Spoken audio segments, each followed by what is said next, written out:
Dan itu bener-bener bikin aku stres, guys. You know what?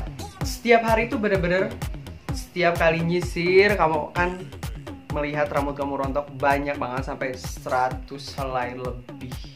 Dan sampai saat itu aku nggak tahu lagi harus bagaimana, dan aku nggak tahu, segala macam sudah aku coba dan hasilnya tetap sama, guys. Sampai sempat aku berpikir apakah aku harus dibotakin aja atau pakai wig.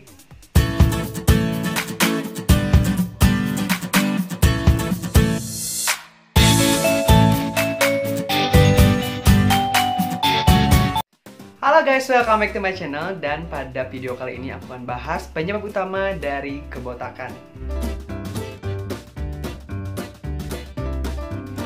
Dihidrotestosteron adalah penyebab utama dari kebotakan, alopecia androgenetica. Jadi, pada kesempatan kali ini aku akan bahas dulu apa itu dihidrotestosteron atau sering disebut dengan DHT. Jadi pada dasarnya, hormon testosteron adalah hormon yang diproduksi oleh pria untuk mengontrol tumbuhan karakteristik pria. Seperti halnya suara menjadi besar, massa otot bertambah, dan bulu-bulu yang ada di seluruh tubuh. Dan penyebab utama dari kerontokan atau kebotakan pria itu diakibatkan oleh DHT yang tinggi atau dihidrotestosteron. Tapi sebelumnya kita akan ketahui dulu apa itu dihidrotestosteron. Dihidrotestosteron merupakan hormon androgen yang terbentuk dari hormon testosteron itu sendiri. Jadi sekitar 10% nih guys, hormon testosteron yang diproduksi oleh pria itu akan dibentuk menjadi dihidrotestosteron. Lalu gunanya buat apa dihidrotestosteron? Nah, gunanya yaitu untuk mengontrol atau menumbuhkan karakteristik dari pria tersebut. Misalnya nih, kalau yang lagi pubertas, nah itu DHT-nya akan lebih tinggi diproduksi untuk apa? Untuk membangun karakteristik dari prianya. Misalnya, suaranya akan semakin memberat, biasanya gitu kan kalau pubertas. Kemudian massa ototnya akan bertambah. Kemudian bulu-bulu di sekitar tubuh juga akan tumbuh, ya, termasuk brewok, bulu ketiak dan sebagainya. Dan itu semua ditumbuhkan oleh dihidrotestosteron itu sendiri. Lalu kemudian hubungannya apa kerontokan dengan dihidrotestosteron? Nah, di sini aku akan bahas bagaimana dihidrotestosteron tersebut pengaruh terhadap kerontokan pada pria ataupun wanita. Jadi guys, dihidrotestosteron itu diproduksi oleh tubuh sekitar 10% dari testosteron itu sendiri untuk menumbuhkan karakteristik prianya. Dan ketika dihidrotestosteron itu tinggi, itu sangat bermusuhan sekali dengan folikel rambut yang ada di bagian tengah atau kita sebut dengan crown, kemudian bagian belakang vertex dan hairline depan. Jadi orang yang biasanya memiliki brewok yang sangat subur gitu ya. Aku juga sebenarnya ini banyak banget, cuman aku sering shaping tiap hari, jadi nggak terlalu kelihatan ya. Tapi kalau misalnya aku diamin, ini benar-benar subur banget. Nah, biasanya orang yang subur dengan bulu di sekujur tubuh itu akan mengalami kebotakan di bagian kepala. Itu kenapa? Itu karena dihidrotestosteron yang tinggi.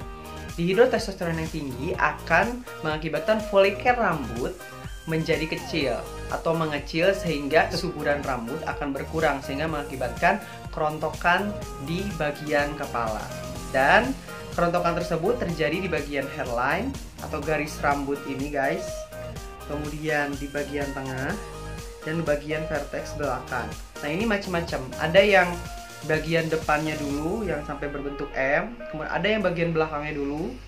Termasuk aku pertama prosesnya adalah kerontokan di bagian belakang dulu, kemudian baru masuk ke depan. Jadi intinya adalah dihidrotestosteron adalah musuhnya folikel, dan folikel adalah musuhnya dihidrotestosteron. Jadi ketika dihidrotestosteron tinggi, maka folikel akan mengecil dan menjadi tidak subur, sehingga mengakibatkan kerontokan guys. So, jadi kalian kalau masih mau bertanya-tanya, kenapa sih rambut kita jadi rontok atau karena keturunan? Nah, itu tamu asalnya adalah dihidrotestosteron kita yang tinggi. Jadi bulu di sekujur tubuh kita tuh subur sebenarnya, hanya saja nggak kuat yang di bagian kepalanya.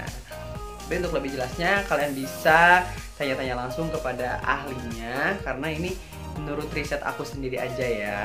Jadi untuk kalian yang mengalami alopecia androgenetica atau kebotakan akibat keturunan, kalian sekarang udah mengetahui apa itu penyebabnya. Dan untuk solusinya, kalian bisa cek video-video aku sebelumnya yang membahas produk-produk yang aku pakai sehingga aku bisa menumbuhkan kembali rambut aku.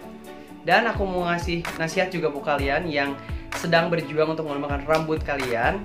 Don't worry guys, kalian gak usah menyerah. Intinya adalah kalian harus selalu konsisten dengan apa yang sedang kalian kerjakan sekarang. Kemudian kalian jangan terlalu berpikiran negatif. Dan pada intinya apabila kalian tetap bersungguh-sungguh dan diobati dengan penanganan yang baik dan produk yang mumpuni, sehingga rambut kalian akan kembali tumbuh dengan baik dan sesuai harapan kalian. Dan guys, kalian jangan terlalu berpikiran negatif sampai kalian harus transplantasi rambut, apalagi harus memakai wig. Kemudian selanjutnya guys, pertanyaannya adalah apakah rambut yang mengalami botak keturunan akan tumbuh kembali? Dan jawabannya adalah ya, tapi akan sulit dan tidak akan sesempurna sebelumnya guys. Jadi kalau kalian membiarkan hal tersebut, otomatis rambut kalian akan botak gitu. Karena itu tidak bisa kita hindari kalau memang itu keturunan. Tapi kalian apabila ditangani dengan baik, maka akan banyak jalan untuk bisa menumbuhkannya kembali guys. Jadi sebelum terlambat, kalian bisa langsung memakai beberapa produk yang emang sudah dianjurkan oleh FDA. Dan kalian bisa cek di video aku sebelumnya juga apa saja yang aku pakai sehingga aku bisa sampai saat sekarang ini bertahan. Dan mudah-mudahan itu semua dapat memotivasi kalian untuk menumbuhkan kembali rambut kalian.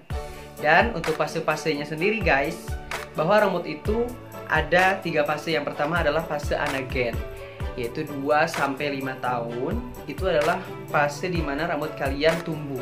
Kemudian yang kedua adalah fase katogen, yaitu dimana rambut kalian sedang beristirahat 2-4 minggu. Jadi sekitar 1 bulan itu beristirahat ya. Kemudian ada fase telogen, yaitu fase dimana mengalami kerontokan. Jadi rambut-rambut yang tua juga guys, ternyata mereka akan rontok. Jadi kalau kalian mengalami kerontokan adalah dimana kalian sedang mengalami fase telogen atau fase kerontokan, yaitu sekitar 3-4 bulan. Nah setelah itu akan balik lagi ke fase pertumbuhan lagi guys. Namun jika kalian mengalami DHT yang tinggi, itu sangat menyulitkan folikel rambut untuk menumbuhkan kembali rambut kalian. So solusinya adalah kalian harus meminum obat dari dalam untuk mengontrol atau menahan DHT tersebut. Yang biasa aku minum adalah finasteride. Itu adalah obat untuk memblok DHT sehingga folikel rambut kalian dapat kembali subur dan rambut kalian bisa tumbuh kembali. Oke guys, thank you so much udah patingin video aku. Dan bagi kalian yang ingin mengetahui progres perkembangan rambut aku akan share di video-video selanjutnya. So if you wanna get more information about my hair loss progress, please subscribe and don't forget to like, share, and comment. See you guys!